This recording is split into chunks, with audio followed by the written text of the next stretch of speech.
Je vais prendre quelques instants maintenant pour vous parler de mes 7 prédictions sur les gros changements qui commencent à partir de l'année qui vient et qui vont perdurer pendant l'année suivante. Troisième point. Troisième point, c'est la question des produits. Tout le monde va vouloir lancer un produit par abonnement. Ceux qui n'ont pas déjà lancé, beaucoup d'entre vous ont déjà des produits par abonnement, vont vouloir lancer un produit par abonnement. Alors, c'est une très bonne chose parce que ça veut dire qu'on va avoir enfin la conversation sur comment créer des revenus récurrents, comment s'assurer qu'on a une bonne valeur à vie des clients. Mais ça veut dire aussi qu'il va y avoir d'un seul coup un effet de mode. Et les effets de mode, c'est toujours un peu à double tranchant. Parce que vous allez être poussé par cet effet de mode à vouloir créer à votre tour un produit par abonnement. Et ce que je vais vous recommander, c'est d'être très très attentif sur le fait que quand quelqu'un comme moi, qui a déjà un produit phare, qui est ma formation La Machine à Vendre, donc qui génère déjà des profits via son produit phare de façon solide et sur le long terme, quand quelqu'un, à ce stade-là, lance un produit par abonnement qui sert par exemple de produit d'appel ou qui sert pour fidéliser ses clients, ça n'a pas forcément la même vocation que si vous décidez, je vais baser toute mon entreprise sur un produit par abonnement. Et donc, il faut être très très attentif à quelle est la mission, la vocation, l'intention derrière un produit, un service, une stratégie. Je recommande de toujours créer un produit phare, développer son entreprise avec un produit phare. Qu'est-ce que c'est un produit phare? C'est le produit qui est haut de gamme et qui résout 90, 95, 99% du problème que rencontre votre client. Comme il est hyper complet, ce produit il est facile à vendre, même s'il est haut de gamme, même s'il est à un tarif élevé sur votre marché en comparaison avec ce qui existe déjà. C'est ça qui vous permet de créer une assise solide pour l'entreprise. Donc, quand cette mode va déferler de ce produit par abonnement, il faut vraiment se poser la question, est-ce que mon entreprise en est à ce stade où ça a du sens de lancer ce type de produit et de dire, je vais investir énormément d'énergie pour que quelqu'un paye 50 € par mois, 60 € par mois, 80 € par mois, sans savoir combien de mois il reste abonné. Il va falloir être très très stratégique sur cette question et pas juste se laisser emporter par l'effet de foule. Tout le monde me suit? Point numéro 4. La question marketing. Combien d'entre vous ont déjà entendu le mot copywriting?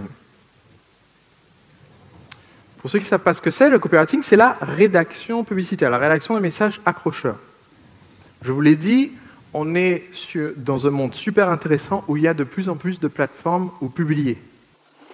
Et dans un monde super intéressant où, maintenant les gens le savent, que quand on crée du contenu super intéressant, ça amène des personnes nouvelles à s'inscrire sur notre site internet. Combien d'entre vous ont compris ce principe? Vous créez du contenu gratuit sur internet, les gens viennent, ils donnent leur adresse email, ils s'inscrivent et ils vont peut-être acheter un produit ou service.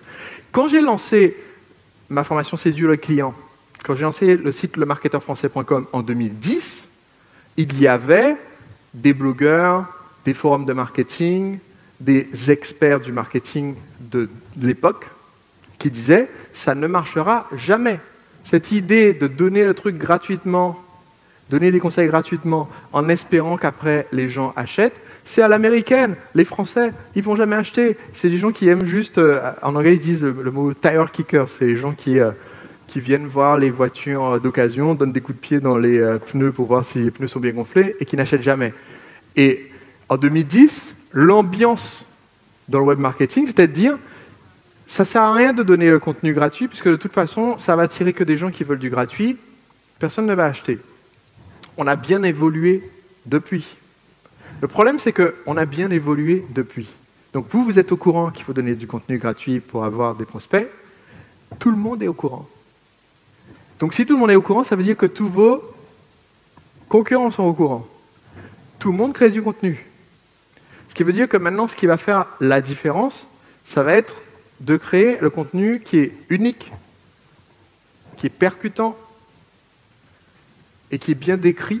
Et par bien décrit, je veux dire que Vous mettez une vidéo sur YouTube, vous envoyez la vidéo par email, eh bien, ce que vous dites au sujet de la vidéo va faire varier énormément les résultats. Combien de gens vont cliquer pour aller la voir, même si c'est la même vidéo, même si vous avez du super contenu. Ce que vous dites au sujet de votre contenu, c'est ce qui fait que les gens viennent, c'est ce qui fait que les gens vous trouvent. Donc cette évolution marketing, c'est que le copywriting, la rédaction du message autour du message, va être de plus en plus importante. Si vous n'êtes pas formé là-dessus, ça vaut le coup de commencer à s'interroger, commencer à se former, avoir quelqu'un dans l'équipe qui s'y connaisse, parce que ça va être de plus en plus important, ça va être le facteur déterminant. Comme ça a pu l'être à l'époque du courrier postal, où il fallait faire du marketing direct, et où les premiers courriers postaux, les premiers entrepreneurs qui ont utilisé aux États-Unis cette méthode, c'était pour lancer le magasin Sears au début du XXe siècle. Leur campagne, c'était juste un prospectus avec une photo du meuble, un prix dessus. Les gens achetaient. C'est la première fois qu'ils avaient entendu la possibilité d'acheter un meuble à distance. Waouh, c'est génial! Mais au bout d'un moment, quand tous les fabricants de meubles sont au courant qu'il suffit d'envoyer un prospectus aux gens, ça ne marche plus. Combien d'entre vous récupèrent les prospectus dans la boîte aux lettres et le jettent direct? Il va se produire la même chose avec les emails, les vidéos, les contenus qu'on met en ligne. Donc, l'importance du copywriting. 5e point, la vidéo. Il y a quelques années, on a fait un mouvement massif de la vidéo format télévision 4/3 à la vidéo format cinéma 16/9. Et ensuite, quelqu'un a inventé ça. Au début, les gens se sont dit, ce qui est pratique avec le smartphone, c'est que ça a un écran 16/9. Donc les gens vont le tenir comme ça. Combien d'entre vous tiennent votre téléphone comme ça la plupart du temps? Combien d'entre vous tiennent votre téléphone comme ça la plupart du temps? C'est pour ça que toutes les plateformes qui sont mobile friendly font de la vidéo verticale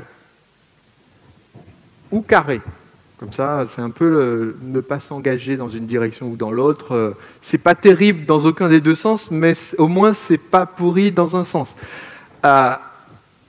Progressivement, on va se retrouver à avoir de plus en plus de besoins de vidéos verticales. YouTube, déjà, sur mobile maintenant, est capable d'afficher les vidéos de façon verticale. Sur ordinateur, c'est toujours pas terrible, vous allez avoir 2 belles bandes noires de chaque côté. Mais ça, au cours des 2 prochaines années, ça va évoluer.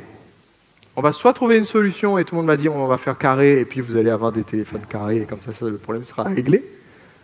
Pourquoi pas. Soit YouTube va nous permettre de mettre en ligne des vidéos en disant ça c'est la version 16/9, ça c'est la version carrée, ça c'est la version... Et là ça va faire 10 fois plus de boulot parce qu'il faudra lui donner 2 versions différentes pour se débrouiller. Soit YouTube va trouver un moyen d'afficher sur la page, sur l'ordi, la vidéo verticale en disant vous aviez qu'à avoir une tablette ou un smartphone, c'est votre problème. Mais il va falloir prendre l'habitude aussi de faire régulièrement de la vidéo verticale, surtout si vous êtes sur des plateformes où les gens utilisent beaucoup leur mobile, ou si vous êtes sur des audiences jeunes qui utilisent quasiment que le mobile. Donc vous allez voir, certains d'entre vous ont pu voir que j'ai commencé à faire quelques expériences là-dessus pour mes diffusions en live, de diffusion en vertical ou en carré, parce que je pense que ça va être une grosse évolution et que du coup, comme dans toutes ces évolutions-là, il va y avoir un petit avantage à la saisir à temps, parce qu'au début, tant que les vidéos sont 16/9, c'est le cas par exemple avec Facebook, vous allez avoir plus de vues en faisant une vidéo verticale ou carrée. Et vous allez avoir beaucoup plus de clics sur une publicité si elle est verticale ou carrée. On parle de 28% de plus de regardage de vidéos. Les gens consomment 28% de plus de la vidéo sur une vidéo carrée que sur une vidéo horizontale. Et 54% de plus sur une vidéo carrée que sur une vidéo 16/9.